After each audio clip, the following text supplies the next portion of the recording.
सारा जी, हम आपका दिली खैर मकदम करते हैं हमारे इस शो एक मुलाकात में। बहुत शुक्रिया। सारा जी, जब आपका नाम आता है तो दिलीप साहब का नाम भी आता ही है। और आप ना सिर्फ हिंदुस्तान और पाकिस्तान बल्कि सारी दुनिया के अहम एक्टर की शरीके हयात हैं। तो क्यों ना गुफ्तगू भी उसी मौजू से शुरू की जाए। क्यों नहीं, क्योंकि ये तो मेरा बहुत पेट और फेवरेट सब्जेक्ट है, तो बिस्मिल्लाह। जी, जब आपको पहली बार खबर मिली कि आपका निकाह दिलीप साहब के साथ होने जा रहा है, तो आपकी ज़ुबान पर पहला जुमला क्या था? देखो, ये तो अजीब सी बात है। अब इसमें अगर आपको सुनाऊं तो ये तो 2 घंटे लग जाएंगे। लेकिन ये कि जब मुझे पता चला कि मेरा निकाह होने वाला है, मैं तो 12 बरस की उम्र से जानती थी कि मेरा निकाह यूसुफ साहब से होगा, क्योंकि मैंने ये ठान ली थी।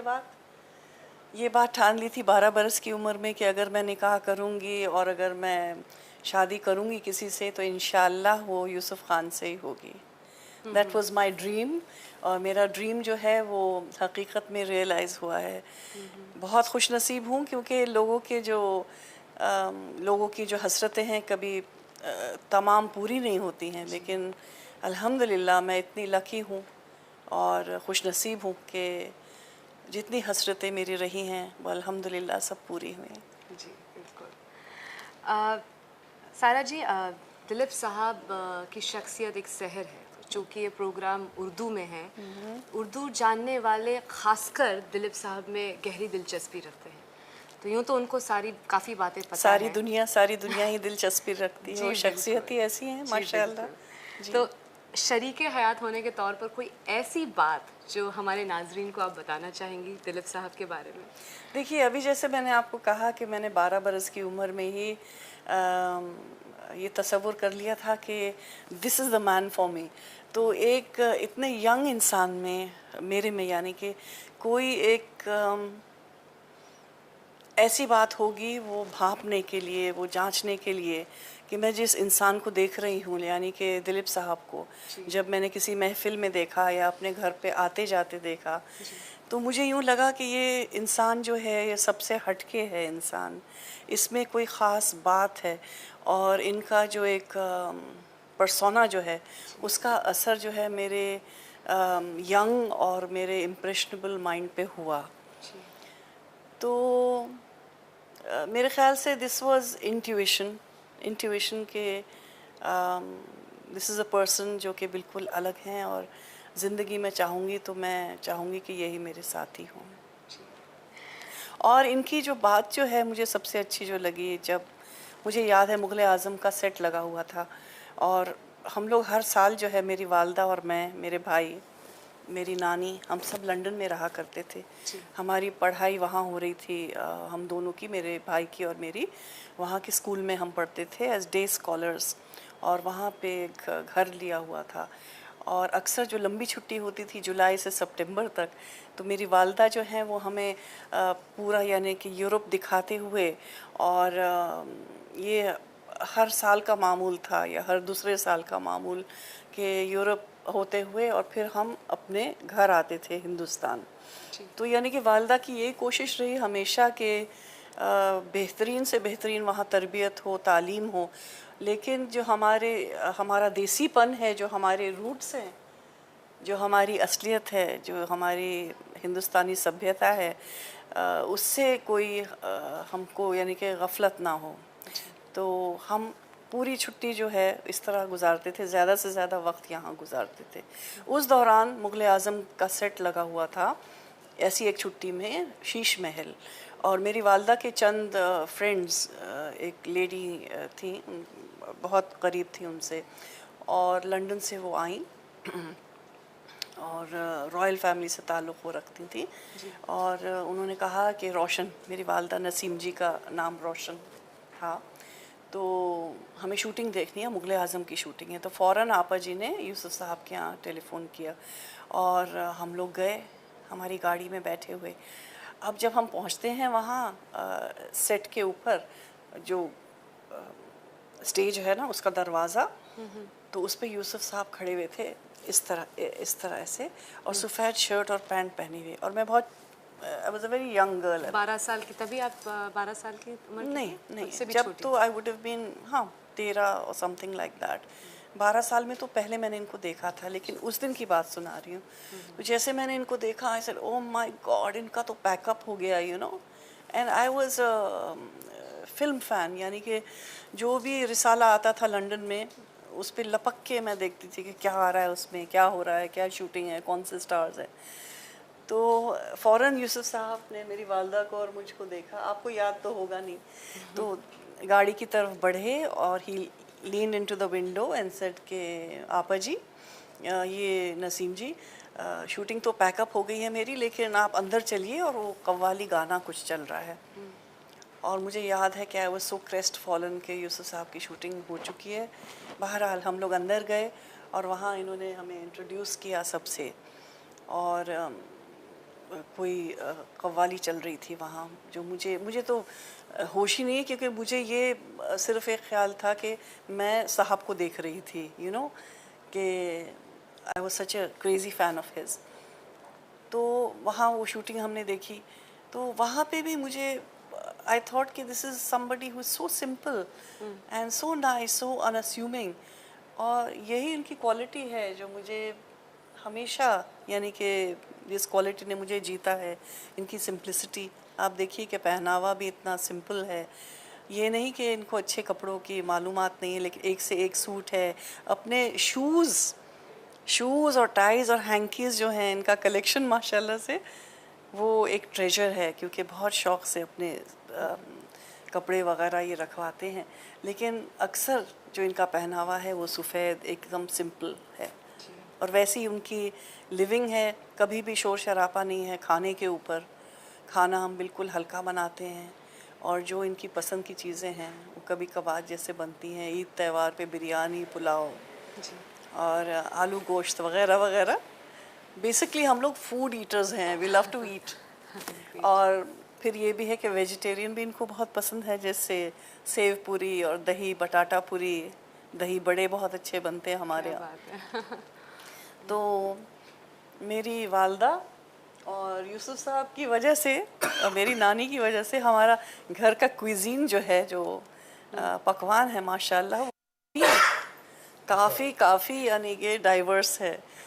तो घर पे जैसे चाइनीज़ भी बनता है, तो बिरयानी भी बनती है, और डोसे भी बनते हैं इस तरह से। और इनके अपने जो कंकॉक्शंस है ना, रेसिपीज सूप वगैरह के लिए, आपको ताज्जुब होगा कि कई सूप्स हैं जो इन्होंने खुद इजाद किए हैं। क्या बात है। हाँ हाँ। और बेसिक उसमें जैसे चिकन सूप है, तो उसमें किस तरह से भिंडी का इस्तेमाल, तो भिंडी चिकन सूप हमारे यहाँ एक बनता है, फिर खुबानी सूप बनता है। और यहाँ तक कि जब मैं बीमार हुई, एक ऐसा वक्त आया कि मुझे स्टमक इन्फेक्शन हो गया था, और मुझे ये लोग लंदन ले गए थे मेरे इलाज के लिए। वहाँ लंदन क्लिनिक में मैं रहती थी, एडमिट थी राधा। अब साहब ने वहाँ के रेस्टोरेंट्स में जाके, और जिस घर पे हम रहते थे वहाँ ऐसे कंकॉक्शंस डिवाइस किए इन्होंने और मेरी वालदा ने, कि उस रेस्टोरेंट के अंदर वहाँ वो नाम रखा गया कि this is, you know, Dilip Kumar special. एक सफ़ेद चिकन होता था, बिल्कुल कम घी वाला, बिल्कुल ही हल्का सा उसमें मक्खन पड़ता है, और हरा धनिया है, हरी प्याज है, और थोड़ा सा मक्खन एंड कैप्सिकम। तो that is Dilip Kumar special chicken. Creativity सिर्फ फिल्म्स तक नहीं लिमिटेड रही, नहीं, बहुत क्रिएटिविटी है। अभी जो आप लोगों ने जिक्र किया, इनसे इंटरव्यू लिया कि बहुत अच्छे स्पोर्ट्स स्टार रहे हैं। हाँ जी। लेकिन बहुत लोगों को शायद ये नहीं मालूम हो, और कुछ को मालूम हो, कि बहुत ही टैलेंटेड सिंगर भी हैं ये, और अल्लाह की देन है, अल्लाह की देन है। क्योंकि मेरी grandmother, she has been a great classical artist. Shamshad Begum, Abdul Waheed से लाइव गाती थी कोलंबिया के लिए, कोलंबिया रिकॉर्ड्स के लिए।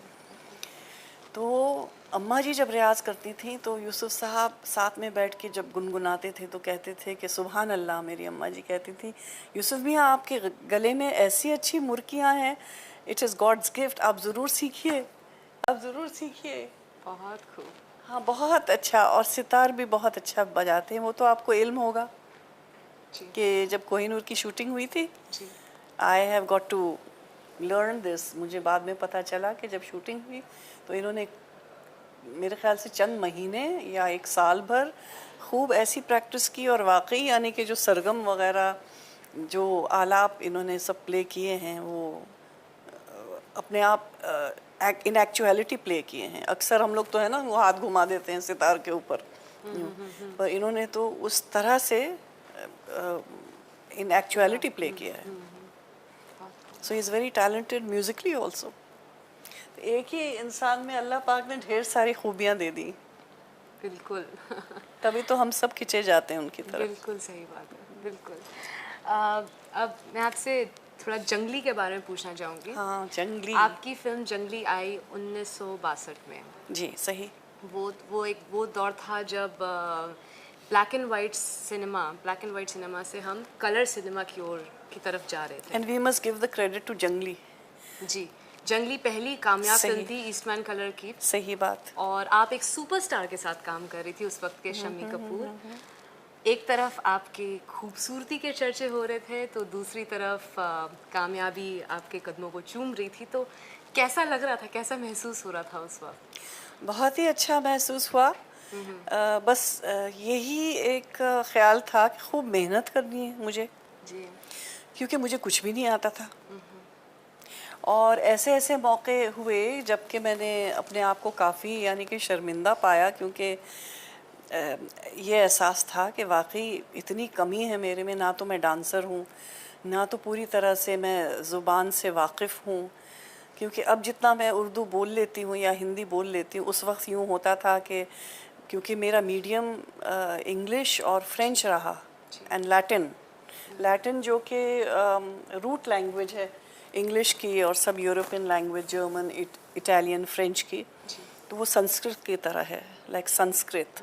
तो उस तरह से it is a written language. तो मैंने वो भी सब्जेक्ट लैटिन का लिया था, but I have studied you know only up to matriculation, क्योंकि मैं जैसे ही मैट्रिकुलेशन का एग्ज़ाम मैंने दिया, मैंने इतनी भी फुर्सत नहीं पाई कि मैं अपने रिज़ल्ट मालूम करूं, और मैं भाग के छुट्टियों में यहाँ आ गई। लंबी छुट्टी जो मैंने जिक्र किया, लंबी छुट्टी हमारी होती थी, जी। तो यहाँ जैसे आई हूँ तो मुझे 5, 6, 7 ऑफर्स मिल गए, जिसमें से एक जंगली था। और इतनी और कामयाब फिल्म। और उस वक्त है ना ये एहसास कुछ नहीं था कि शम्मी साहब को मैं बहुत एडमायर करती हूँ। देखिए अब इसी महीने की 21 तारीख में he has celebrated his 75th birthday, and Yusuf साहब को वो बड़े भाई की तरह मान देते हैं, बहुत मोहब्बत करते हैं उनसे। और यूसुफ साहब और हम गए, उनकी सालगिरह 75th मनाई उनके साथ। We felt so happy because इन दोनों ने जब इनकी मुलाकात हुई वो देखने काबिल थी। It was so full of emotion and love. And उस वक्त मुझे ये बिल्कुल पता नहीं था, ना एहसास था कि शम्मी साहब यानी कि किस दर्जे के हीरो हैं या क्या काम करते हैं, क्योंकि मेरी दुनिया के लिए वो यही था कि एक दिलीप कुमार हैं जिनकी फिल्म मैंने देखी है आन, लंदन में, और बस वो ही मेरे लिए एग्जिस्ट करते थे। और सुना हुआ था कि देवानंद साहब हैं, राज कपूर साहब हैं, जिनका जिक्र था हमारी ज़िंदगी में, सुनी हुई बातें थी कि दे आर मेजर स्टार्स। लेकिन कहूँ कि जुनून अगर किसी का था तो सिर्फ यूसुफ साहब का हमारे दिमाग के ऊपर। तो शम्मी साहब के साथ काम करते हुए मुझे कोई ऐसी दिक्कत नहीं हुई। मैं इस औ में नहीं थी कि ओ मैं शम्मी जी के साथ काम कर रही हूँ, क्योंकि मेरे ख्याल से वक्त कुछ ऐसा होता है कि वो शम्मी साहब का सुपर स्टारडम जो है, मेरे ख्याल से उनको अल्लाह ताला ने अता फरमाया आफ्टर जंगली, क्योंकि उस वक्त तक मेरा ख्याल है वो फिल्म्स जो कर रहे थे वो जैसे जंगली पूरा कलर का एरा ले आई, and it also put you know Kashmir on the map. उसके बाद आप देखिए जंगली के बाद कि हर फिल्म जो है वो वहाँ शूट हो रही थी। और ईस्टमन कलर फिल्म जो है that was brought into the fore with Junglee, क्योंकि until then print by Technicolor सब लंदन से होता था। यहाँ तक मेरा ख्याल है गंगा जमुना आपकी प्रिंट बाय टेक्निकलर लंदन हुई है, और उससे पहले जिसमें मेरी वालदा काम करने वाली थी और नहीं किया उन्होंने, झांसी की रानी भी प्रिंट बाय टेक्निकलर थी, that was also London. So this is really, I mean we have created history with जंगली।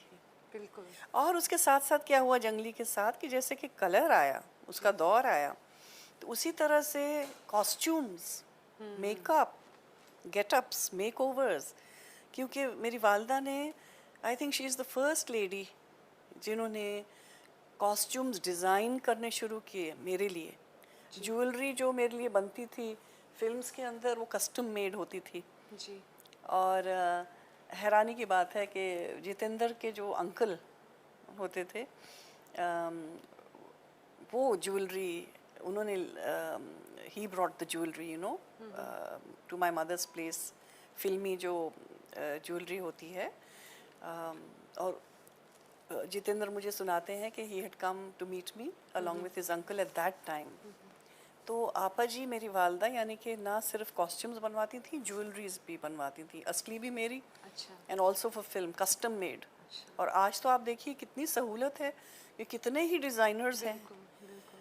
तो आपा जी स्टार्टेड द आई मिलन की बेला sari also, crepe crepe silk, trends शुरू कर दिया। क्रेप सिल्क वो लाई into fashion design and with beautiful embroidery, जो मेरे घर पे ही मेरे एम्ब्रॉयडर्स होते थे, तो घर पे ही वो सब तैयार होती थी चीज़ें।